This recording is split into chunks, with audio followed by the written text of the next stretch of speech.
Bonjour, Monsieur Tremblay. Salut, Dr. Gorman, je me présente. C'est moi le patron ici aux soins intensifs. Bonjour, madame. Oui, madame Leblanc. Leblanc, Son vous êtes... épouse. Parfait, Oui. salut. Mélanie, Oui. sa fille. Mélanie, salut Mélanie, Dr. Gorman. Excusez-moi. Est-ce qu'on attend d'autres enfants, d'autres membres de la famille? Non. OK, parfait. C'est complet. Écoutez, je vois que vous n'êtes pas trop bien, Monsieur Tremblay. J'ai parlé avec l'urgentologue. Je vais vous dire ce que j'ai compris. On a une bonne pneumonie, OK? On sait que vous avez une maladie dystrophie musculaire, comme ça. Puis avec cette pneumonie, on vous avait pris aux soins intensifs pour mettre la machine comme ça pour vous aider à respirer. OK? Est-ce que vous me comprenez quand je parle? Oui, OK. Comment est-ce que vous vous sentez? Vous avez misère à... OK. Bien, je vois que vous avez un peu de misère à parler, là, c'est normal. OK? Est-ce que ça va un peu mieux avec la machine? OK, parfait. Bien, je sais que c'est pas trop confortable, mais on peut vous donner quelque chose pour que vous soyez un peu plus mieux que ça. Est-ce que vous avez mal quelque part? Non? OK. Avez-vous mal au cœur? Un peu? OK. Ça peut arriver avec la machine. Écoutez, ce qu'on va faire, là, je vais parler avec son infirmière pour qu'elle donne une mini dose de morphine pour qu'il soit plus confortable. Un médicament pour le mal de cœur aussi. Puis on verra avec le temps, avec les inhalos, si ça va mieux, peut-être on va être capable de changer la machine, mais il y a vraiment besoin de ça maintenant. Je vais l'examiner maintenant. Et est-ce que ça vous dérange si je parle avec votre famille dans une autre salle tantôt? Non? OK, parfait. Alors, je vais juste vous examiner. Je vous invite peut-être à m'attendre dans la salle d'attente, à côté de la porte d'entrée des soins intensifs, puis je serai là dans quelques minutes. D'accord. OK, à tantôt.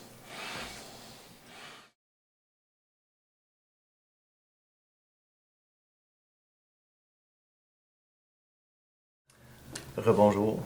Je viens d'examiner M. Tremblay et je vois que vous êtes inquiète. J'aimerais ça vous donner tous les détails médicaux. Je vais faire ça tantôt. J'aimerais, avant que vous me dites un peu, vous me parlez un peu de sa vie à l'extérieur de l'hôpital. Qu'est-ce que vous voulez dire, docteur? Ben, parlez-moi de lui dans sa vie hors de l'hôpital. Là. Ok. Par exemple, qu'est-ce qu'il faisait comme travail avant? Ouais. Ben, mon mari, c'est un conducteur de camion OK. pendant 30 ans. Il a arrêté il y a 5 ans.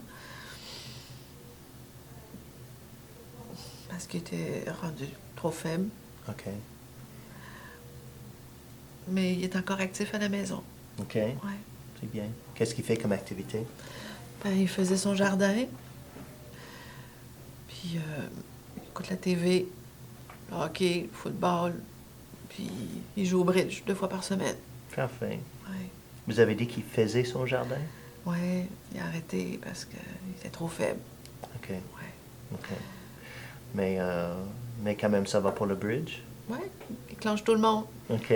OK, tant mieux. Pour aller jouer au bridge, est-ce que c'est lui qui conduit? Ouais, toujours. OK. Il veut pas que je conduise, jamais. OK. Non. OK. Parce que il était conducteur toute sa vie? Ouais, je pense que c'est ça. OK. Bon, ben, je comprends. Je comprends que c'est quelqu'un qui est fier, votre mari, et indépendant, et qui faiblit face à cette maladie, la dystrophie musculaire qui avance. Souvent, cette maladie court dans les familles. Est-ce qu'il y avait d'autres membres de sa famille qui étaient affectés? Ben, il y a un frère plus jeune que lui qui est mort il y a 2 ans. OK.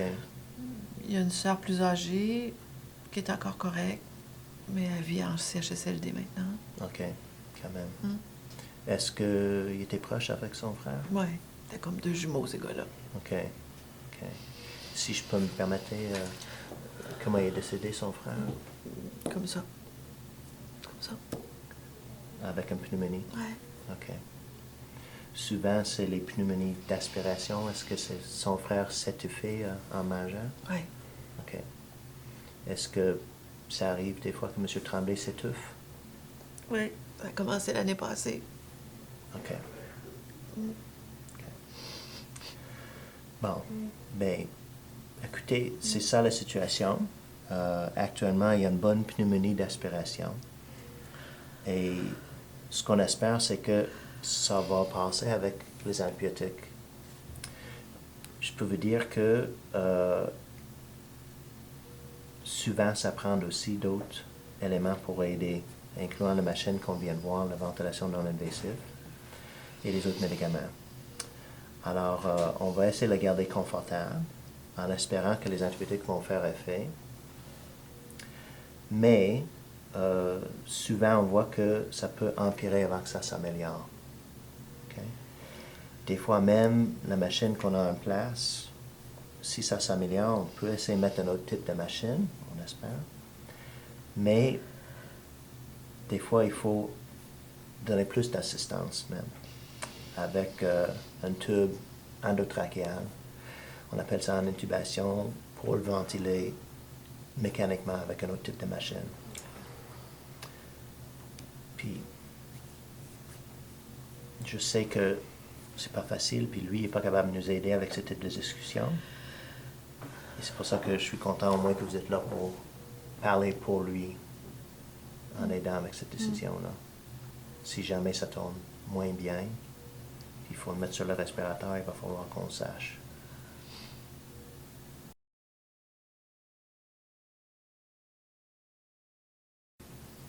Souvent, avec une maladie qui progresse comme ça, le monde a déjà parlé de ça.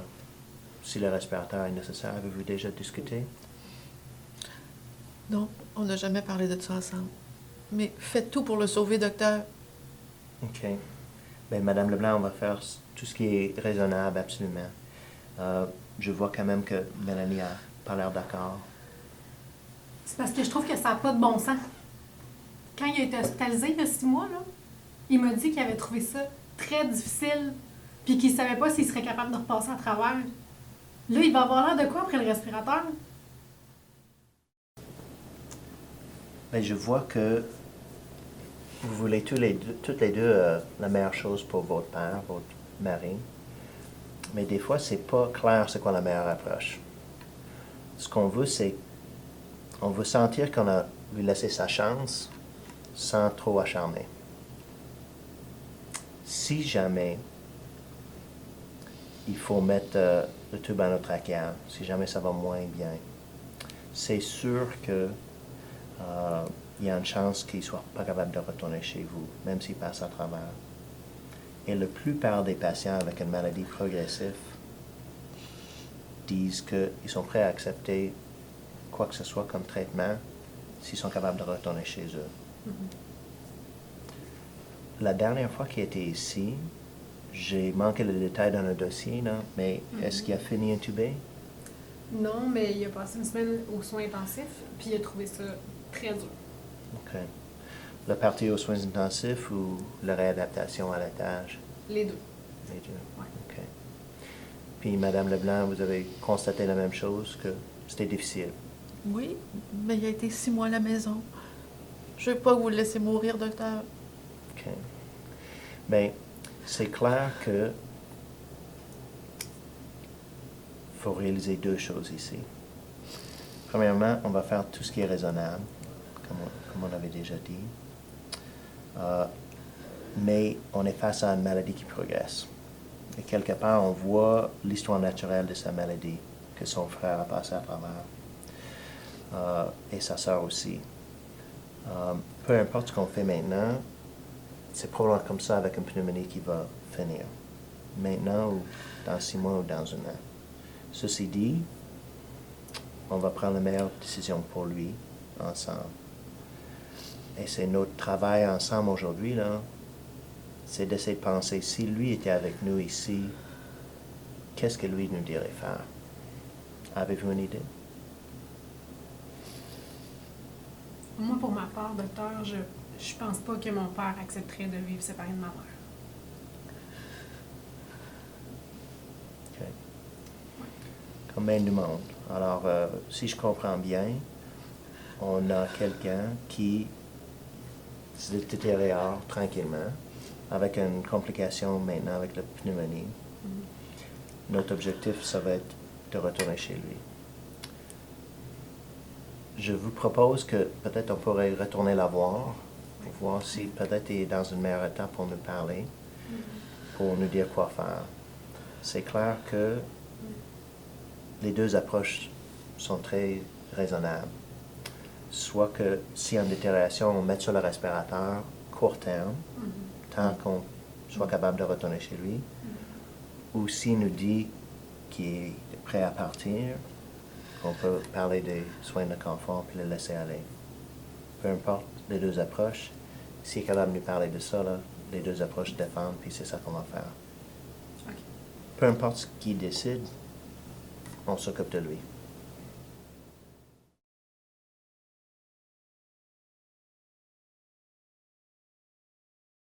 Bonjour, Monsieur Tremblay. Salut, Dr. Gorman, on s'est vu tantôt. Je viens de parler avec votre famille, votre femme, Madame Leblanc, et votre fille, Mélanie. Je suis content de voir que ça va un peu mieux. Alors, on était capable de changer la machine. Est-ce que vous voyez que ça va un peu mieux avec cette machine? Un peu. OK. Parfait. Écoutez, en parlant de ça, souvenez-vous pourquoi vous êtes ici à l'hôpital? Oui, pneumonie. J'en ai fait une il y a 6 mois. Exactement. Vous avez déjà fait une pneumonie comme ça. Ouais. Mélanie m'avait dit que vous avez trouvé ça très dur, votre séance à l'hôpital. Ouais. Ceci dit, retournez chez vous, vous avez quand même retrouvé un certain sens de vie. Hein? Vous conduisez encore, puis vous jouez au bridge aussi. J'ai compris 2 fois par semaine, même que vous êtes parmi les meilleurs. Ouais. C'est vrai? Ouais. Excellent, parfait. Ceci dit, on est devant une maladie qui progresse, hein? Avec la dystrophie musculaire. Et je pense que c'est pour ça que vous êtes ici avec une pneumonie probablement d'aspiration, parce que vous étouffez en mangeant. Oui. C'est ça, vous avez compris? Oui. OK. C'est ça, alors, je vois que ça va mieux. J'espère que ça va continuer comme ça, avec les antibiotiques puis cette machine, mais ça se peut que ça tourne moins bien. Vous m'inquiétez. Ça se peut qu'on aura besoin même de vous mettre sur un respirateur avec un tube endotrachéal, une intubation. Je n'ai pas d'acharnement. OK. C'est beau ce mot-là, l'acharnement. Qu'est-ce que ça veut dire pour vous? Je ne veux pas souffrir. OK. Pour passer à travers une maladie comme ça, une complication comme ça, la pneumonie, là, il faut souffrir un peu. Avec la machine que vous avez eue tantôt, c'est un peu difficile. Ce qu'on ne veut pas, c'est que vous souffrez pour rien. Je ne veux pas souffrir. J'ai vu mon frère mourir sur le respirateur. Ma soeur a été relocalisée. OK. Je ne veux pas être prolongé. Je veux pas une vie comme ça. OK. Mais écoutez, je comprends ça. Supposons qu'il faudrait vous mettre sur la machine et que ça allait bien, ça tournait positivement, rapidement. Est-ce que vous accepterez d'être branché sur la machine, intubé, court terme, quelques jours, si après 2 semaines, on serait capable de vous retourner chez vous? Oui, c'est vrai. Oui? OK. Parce que Oui. il y a beaucoup de monde qui ne veut pas passer à travers s'il ne peut pas retourner chez eux. Mais pour vous, j'ai compris que ça serait raisonnable. Est-ce que vous vous sentez prêt à se battre pour la période de réadaptation après la ventilation? Oui. OK. Ben, Oui. Je me battrai prêt à me battre. OK. Oui. Alors, soyons clairs que vous connaissez très bien cette maladie. Vous avez vu ça. Notre objectif, si j'ai bien compris, c'est de vous retourner chez vous. Et pour faire ça, s'il faut vous brancher sur la machine avec une intubation court terme, on peut faire ça, tant qu'on pense qu'il va être capable de retourner chez lui. Oui. Si jamais on pense que ça va moins bien, puis on ne serait pas capable de retourner chez vous, bien là, on pourrait opter pour les soins de confort, puis arrêter toutes ces interventions-là pour le laisser aller. Ça vous va?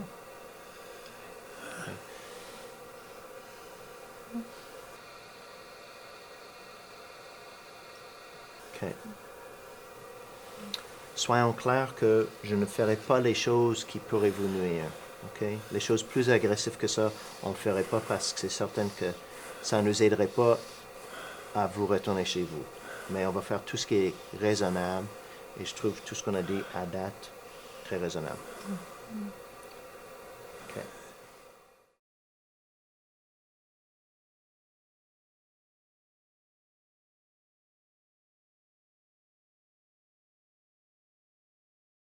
Bon, ben, je suis retourné le voir, M. Tremblay, puis malheureusement, c'est clair que son état ne s'est pas assez amélioré pour qu'il participe à cette décision. Qu'est-ce qu'on devrait faire par rapport à l'intubation si ça se détériore encore, sa situation?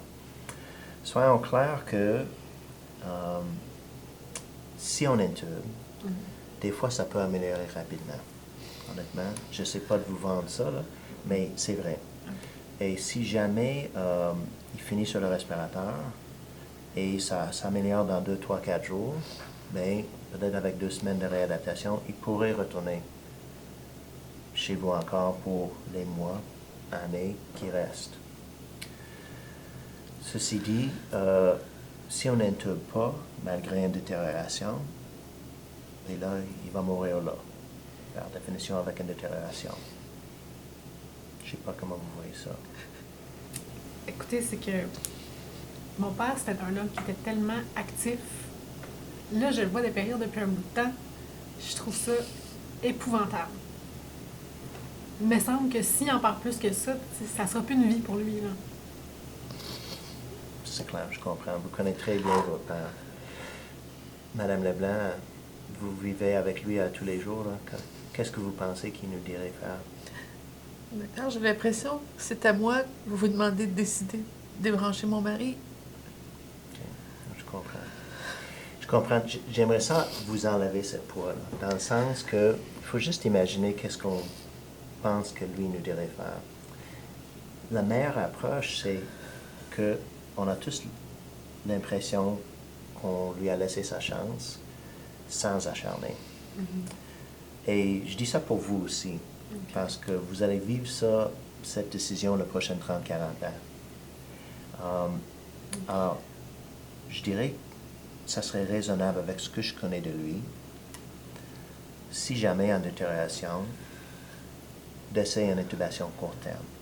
Avec l'intubation, on va faire la sédation. On peut le garder assez confortable. Et, comme je dis, souvent ça tourne rapidement dans le bon sens. Si jamais, après 2-3 jours, on voit que ça va nulle part, ça ne s'améliore pas, bien là, c'est jamais trop tard, juste à continuer la sédation, puis le laisser aller mourir avec les soins de confort à ce moment-là. Je pense que cette approche comme ça, on essaie quelque chose, on va réévaluer à tous les jours. Et honnêtement, face à cette incertitude, à ce que lui aurait aimé, c'est ça que je ferais. Et honnêtement, je ferais la même chose pour mon père. Merci. Ça vous va? C'est correct. On va dans ce sens-là.